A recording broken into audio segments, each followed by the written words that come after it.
महापुरुषों की जिनकी भी कहानी देखोगे, पलटू साहब की बात बताऊं आपको, ज़्यादा जानकारी उनकी नहीं है कि भाई वो कब पैदा हुए थे कि, लेकिन इतना ज़रूर है जलालपुर में फैज़ाबाद के पास में उनका जन्म हुआ था।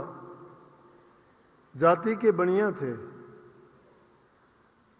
और अयोध्या में राजभवन का जो पास था उसके थोड़ी दूरी पर एक मंदिर में एक महात्मा रहते थे और उसके साथ में इनका मकान था। छोटी मोटी दुकान में काम करते थे। काम यही था कि इतनी बड़ी नहीं, किराने की दुकान कह लो जिसमें सब सामान जरूरत के रखते थे। तो वहाँ पास में एक मंदिर था। मंदिर में श्री रामचंद्र जी, लक्ष्मण जी, भरत शत्रुघ्न जी, माता सीता जी, हनुमान जी, उनके सब के फोटो, क्योंकि अयोध्या तो वो पवित्र नगरी है जहाँ पे श्री रामचंद्र जी रहे। उस मंदिर में जो एक महात्मा रहते थे,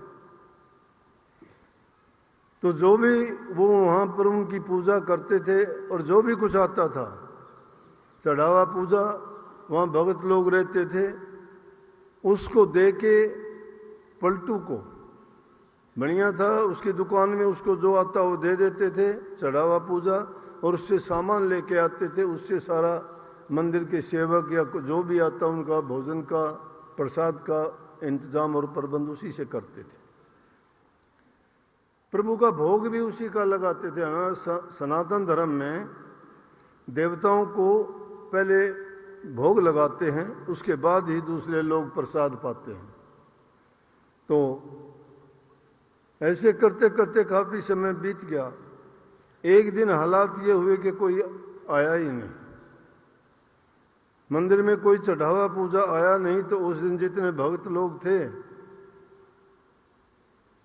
उनके लिए भी खाने के लिए कोई इंतजाम नहीं उसके। तो उन्होंने, जो मंदिर के पुजारी थे, उन्होंने सेवक को एक को भेजा, कहने लगे पलटू साहब से जाके सामान ले आओ, और जब हमारे पास आज कुछ नहीं है, आगे आएगा तो हम उसका दे देंगे, उधारी में दे दो। अब भक्त लोग होते तो वो समझते इन बातों को, सत्संगी होते तो वो समझते इन बातों को कि इनका दिया हुआ वैसे भी खाली नहीं जाता, उनका तो 1000 गुना बन के मिलता है। आज नहीं तो कल को दे देंगे, ये किसी का रखते नहीं है। संसारी आदमी तो धोखा दगा कर लेगा, झूठ बोल देगा, लेके मुकर भी जाएगा। ये दुनियादारों की रीत है, लेगा मुकर जाएगा, मैंने लिया ही नहीं, कुछ भी झूठ बोलता है। लेकिन महापुरुष कभी झूठ नहीं बोलते। वो तो सोचते हैं कि अगर किसी का तुमने इतना भी लिया तो तुझे बदले में इसका कई गुना करके चुकाना पड़ेगा। ये कर्म का सिद्धांत है। तुम अगर किसी का लेते हो तो उसका आपको बदले में ब्याज सहित देना पड़ेगा, आज नहीं कल को देना पड़ेगा। उधारी का काम नहीं है। प्रकृति का नियम है, दोगे तो लोगे और लोगे तो देना पड़ेगा। चालाकी नहीं चलती, झूठ नहीं चलती। उसकी दरगाह में फैसले होते हैं, वो झूठे नहीं होते। वहां पर लिखने वाला, हेराफेरी करने वाला कोई नहीं है। यहां काम करते ही वहां सीधा अपने आप प्रिंट हो जाता है। सब कुछ लेखा जोखा कंप्यूटर की तरह 1 सेकंड में निकाल के रख देते हैं। तो उस दिन जब गए, सेवक कहने लगे, पलटू साहब कहने लगे, भाई मेरा और उसका पुजारी जी का कोई ऐसा लेन देन नहीं है, मैं उधारी में नहीं देता। वो मेरे पास जो आता है वो देते हैं तो मैं उसके बदले में दे देता हूँ। इंसान का विश्वास दृढ़ होनी चाहिए। प्रभु हमारे से दूर नहीं है, दूर हमने कर रखा है। अपनी खोटी भावना, बुरे कर्मों के कारण, बुरी आदतों के कारण, अपने मन में छल कपट बेईमानियों को भर रखा है हमने। जब वो हमारे हृदय के अंदर भरी हुई हैं तो कहां प्रभु का वास होगा। पलटू साहब का वैसा ही था। उसका दुनियादारी का लेन देन था, सीधा जवाब दे दिया। जब इतना लंबा चौड़ा किसी का लेन देन चलता है तो वो इस तरह से थोड़ा व्यवहार करता है, कह देता भाई कोई बात नहीं, आज को नहीं कल को आ जाएंगे। जाके उन भक्तों ने जाके पुजारी जी से बताया कि जी पलटू ने तो ये कह दिया। अब उनको बड़ा दुख लगा, बोला भाई चलो, संतोष होता है भक्तों को। पुजारी जी कहने लगे चलो प्रभु को यही मंजूर है आज, लेकिन हम तो भूखे भी रह लेंगे, वैसे भी रह लेंगे, लेकिन प्रभु को भी तो आज भोग नहीं लगेगा। उस दिन वो सारे भगत लोग जितने थे मंदिर में भूखे रहे, प्रभु को भी भोग नहीं लगाया। तो पुजारी जी की यह आदत थी कि रात को जब वो सोता था, सोने से पहले 1 घंटा वो भजन करता था, और उसके बाद प्रभु की मूर्ति पर एक कपड़ा था, उसको ढक के, मतलब उसका ये था सुला के, और फिर खुद जाके सोता था। ये तो घटना यहाँ होगी, लेकिन क्या हुआ, सारे के सारे बड़े दुख तो उनको क्या होना था, संतोषी आदमी थे, इसी बात पे संतोष कर लिया कि चलो प्रभु की यही इच्छा है तो आज हम भूखा ही सो जाएंगे। तो कहते हैं रात को 4 बच्चे और पलटू की दुकान के सामने जाके बड़े जोर जोर से शोर करने लगे, पलटू, ओ पलटू, पलटू दरवाजा खोल। अब रात का काम था, वैसे भी सेठ था, डर गया कि अब ये कैसा हल्ला है, कौन है। लेकिन जब कई बार बच्चों की आवाज सुनी तो बाहर गए तो 4 बच्चे खड़े, एक पीला वस्त्र ओढ़ रखा, एक ही वस्त्र चारों ने। पलटू देख के बोले हाँ भाई क्या बात है, क्यों शोर मचा रखा है, क्या बात बोलो। बोले कि वो पीला वस्त्र जो था, कहने लगे इसका कोना देख खोल के।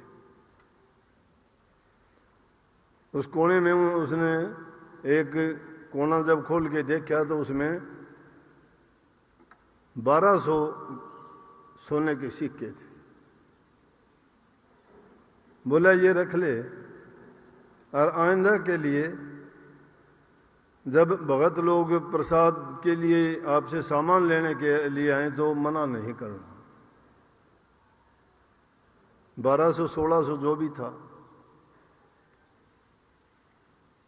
देख के हैरान हो गया। बोले इन सिक्कों के बदले तो मेरी पूरी दुकान भी दे दूंगा और कई दिन तक देता रहूंगा तो भी मैं पूरे नहीं कर पाऊंगा। बोला कोई नहीं, ये रख ले अपने पास, एक दिन में नहीं देना, धीरे धीरे करके देता रहना। और वो चारों के चारों वो कपड़ा भी वहीं छोड़ के चले गए। जब मंदिर में पूजा के लिए सुबह उठे तो पीला वस्त्र जो उनको उड़ाया गया था, श्री रामचंद्र जी को, लक्ष्मण जी को, वो वस्त्र नहीं मिला। बोले मंदिर में चोरी हो गई, चोरी हो गई, शोर हो गया। ये घटना बदलती है जीवन को, पलटा कैसे पलटू पलटू बन गया। इस घटना ने क्या किया कि वो चला गया। सुबह को उसने सोचा ये क्या हुआ, बड़ा शर्मिंदगी महसूस करी कि देखो मैंने तो इनकार कर दिया और उन्होंने इतना धन भेज दिया।